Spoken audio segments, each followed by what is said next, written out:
तुमच्याही बाळाला किंवा घरच्यांना आंबा खूप आवडतो का आणि पुढे वर्षभर आंबा खायचा आहे का? तर मग हा व्हिडिओ स्किप करू नका. तसंच व्हिडिओ शेवटपर्यंत बघा, कारण याच्यामध्ये अशा काही टिप्स आणि ट्रिक्स सांगणार आहे ज्याच्यामुळे आंब्याचं टेस्ट आणि टेक्स्चर दोन्ही मेंटेन राहणार आहे. नमस्कार, मी अपूर्वा.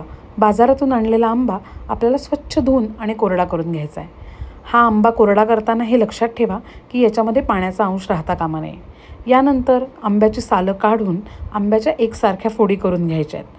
आंबा निवडताना असाच निवडा की ज्याच्या एकसारख्या फोडी काढणं सोपं जाईल. जो आंबा जर अगदी मऊ किंवा पिकलेला असेल तर ते अवघड जातं. नंतर ह्या सगळ्या फोडी एका प्रेशर कुकरमध्ये आपल्याला ठेवायच्या आहेत.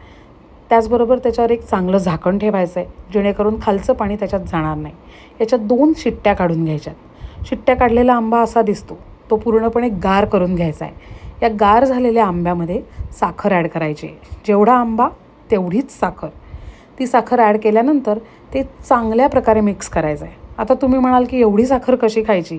पण आपण आपल्या मुलांना कधीतरी चॉकलेट, गोळी, टॉफीज देतोच की. मग कधीतरी घरी बनवलेलं खायला थोडंसं गोड काय हरकत आहे?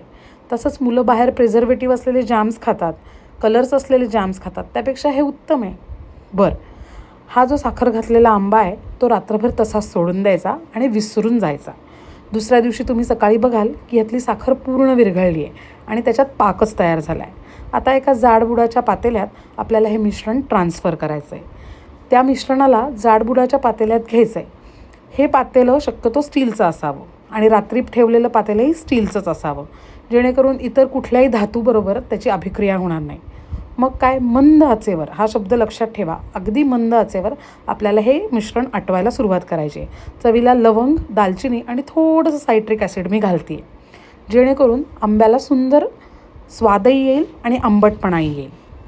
याच्यानंतर आपल्याला हा छानपैकी आटवून घ्यायचा आहे. आटवल्यानंतर त्याचा रंग खूप छान दिसतो. दालचिनी तुम्ही थोड्या वेळाने काढून घेऊ शकता किंवा अवॉइडही करू शकता. आता तुम्हाला दिसेलच की किती छान हा रिड्यूस होऊन आपला अख्ख्या फोडींचा साखरांबा तयार झाला आहे. प्रत्येक फोड किती सुंदर आणि वेगळी दिसते आणि तरीही ती चिवट झालेली नाही आहे.